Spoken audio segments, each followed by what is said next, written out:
pues, esperanzas de que aquí también pase en el Senado, claridad desde su visión.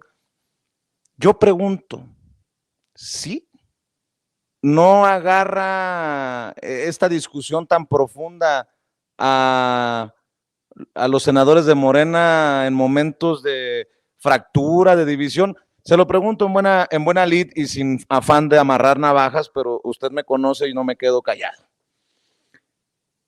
Hubo cochinadas rumbo al tema de la mesa directiva. Usted buscaba ser presidente de la mesa directiva del Senado, hubo agarrones, jaloneos, y bueno, es evidente que la gente ve con desconfianza el liderazgo de Ricardo Monreal como coordinador de los senadores y como presidente de la Junta de Coordinación Política, que en el tema de la Guardia Nacional y su pase a la Sedena decidió abstenerse.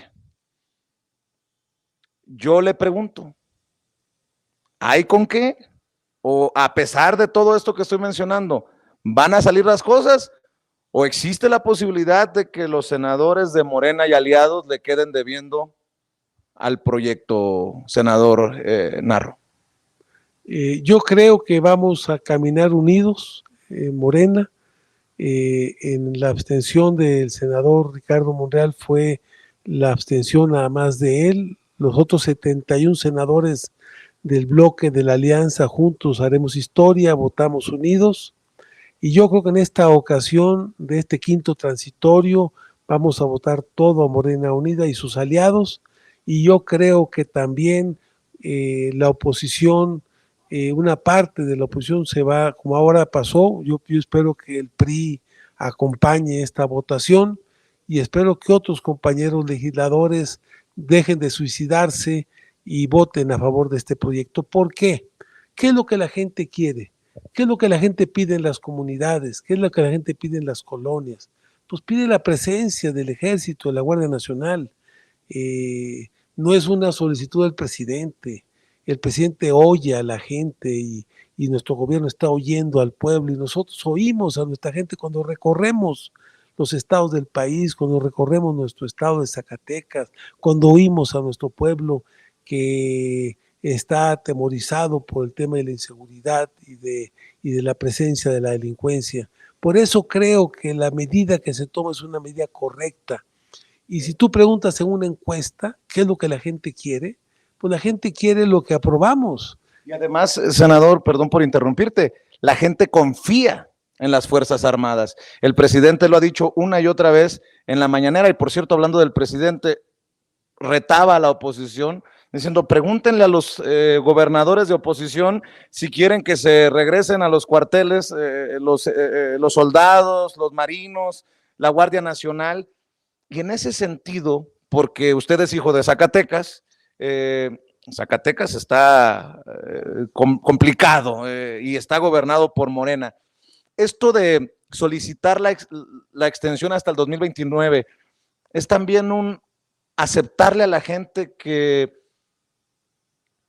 no ha alcanzado el tiempo para pacificar al país. Creo que nadie se ofendería y no es una crítica golpeadora decir, no ha alcanzado el tiempo. O sea, la situación que tal vez se diagnosticó no es la situación que realmente se encontró a la hora de gobernar. Dicen que es más difícil gobernar que ser oposición, y me imagino que el presidente también se ha dado cuenta de muchas cosas ya gobernando que no estaban necesariamente en el plan.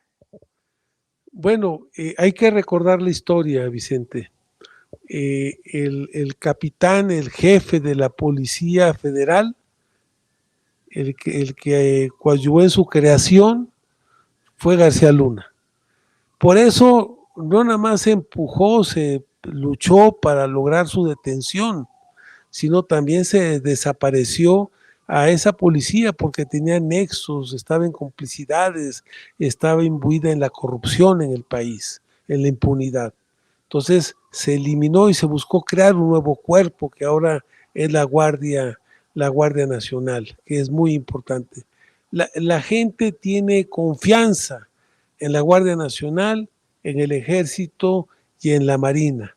Por eso es importante fortalecer estos instrumentos, estas instituciones que son de la República, de la patria, del país, para poder enfrentar este reto de seguridad que tenemos a nivel nacional y mantener y lograr la paz que tú, mexicano, que todos nosotros queremos para nosotros, para nuestra familia y para nuestros prójimos. Entonces esto es muy, muy importante plantearlo por lo que estamos nosotros tratando de impulsar y llevar a cabo. También el propio presidente reconoció que el tiempo, la gravedad del problema él no se la imaginaba. Y hay que señalar también, hay que recordar que durante los 3 últimos años de Felipe Calderón, la economía se cayó, se vino cayendo. Todavía el primer año de Andrés Manuel, la economía siguió cayendo en el país. Solo hasta finales del 19, principios del 20, la economía se empezó a recuperar en México. Pero en marzo del 20 llegó la pandemia y durante el 20 tuvimos una de las peores caídas económicas, caímos a menos 8.5% en México, la economía nacional en cuanto a la generación del Producto Interno Bruto. Entonces, tenemos la caída económica duró durante el 20, los 20 y en el 21, prácticamente. Apenas este año empezamos a salir adelante. Y entonces ha habido un problema de generación de empleo, ha habido un problema que no nada más lo vimos nosotros, lo vive el mundo, lo vive la propia economía norteamericana, que empezó a entrar en un proceso hasta de recesión, de alta inflación y de caída en la economía de Estados Unidos. Entonces nosotros lo que planteamos es vamos a empezar a crecer, va a haber alternativas para nuestros jóvenes, se va a empezar a impulsar el empleo, tenemos una situación privilegiada porque estamos al lado de la principal economía del mundo y México puede recuperar su gran capacidad productiva que tenemos. Somos un pueblo noble, un pueblo trabajador, un pueblo honesto. ¿Qué es lo que estamos haciendo a un lado? La corrupción, la impunidad, los dispendios, el abuso, los gastos superfluos que se presentaban en el pasado y los abusos, como eran las empresas que vivían de este tipo de empleos. La subcontratación. Las subcontrataciones que se hacían.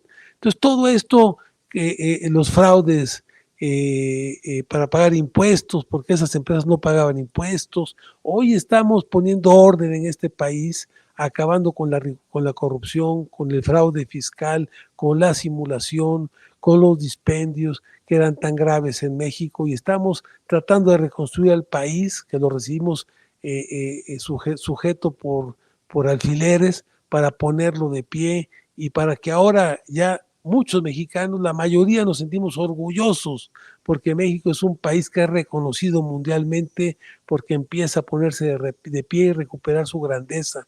Su grandeza no nada más en la generación de la riqueza, sino su grandeza ética, su grandeza en valores, su grandeza en su solidaridad hacia los pueblos del mundo, su grandeza en su calidad humana, que es la que México está recuperando. Senador,